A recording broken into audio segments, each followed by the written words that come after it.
As I was running today, I thought about the impact of exercise in my life, running in particular. There are so many metaphors in running. This week in the 180, we're talking about a 5-minute strategy I'm using to spark transformation.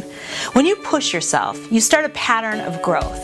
There's something that you need to know though. It's impossible to go faster and faster and faster, PR after PR. You'll always encounter a need for recovery when your muscles repair and regenerate. Your body doesn't want to be in a state of disrepair. Who would, right? It seems kind of normal. So as you recover and as you become comfortable with this new, stronger normal, you have a choice. You can stay there and just run at a pace that is faster than before, but not really hard. You know, you're breathing hard and there's more effort than if you were doing nothing, but you aren't growing, and you'll not get much faster with that sort of effort. Then your brain does a really funny thing. The longer you live in your comfort zone, your mind erects these barriers, a sort of wall between you and the next level of resistance. You start to feel if you were to push harder, you wouldn't be able to do it. You convince yourself it's best not to go there. And even 5 more minutes feels impossible.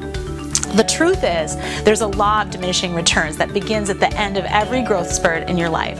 As soon as you know how to do something, you begin to get weaker. Remember, you don't have to live in the stress, but you can't be a squatter in comfort either. Here's what happens when you get comfortable. First, you forget your story, how you got to this level of strength, and you begin to doubt what you could do. Then you start to focus on the abilities of others, because if you aren't comparing you to you, then you have to compare yourself against the strengths of others. It's when you say, well, at least I'm faster than him. Next, you turn your brain off to reality. You start to think in terms of good enough. Something is better than nothing, which is true, but it's not going to get you to your best life. Finally, you lump that minute after your comfort zone with the lifetime after your comfort zone. Everything past the barrier is scary and seemingly impossible. I'll leave you with this. Confidence comes from 2 things: action and discomfort. You can't build confidence in yourself by thinking about things. You have to try and then try again. It's really confidence in the process of trying. And if you avoid discomfort, if you avoid resistance, then you're telling yourself you wouldn't be able to do it, or I'm not sure you could handle it.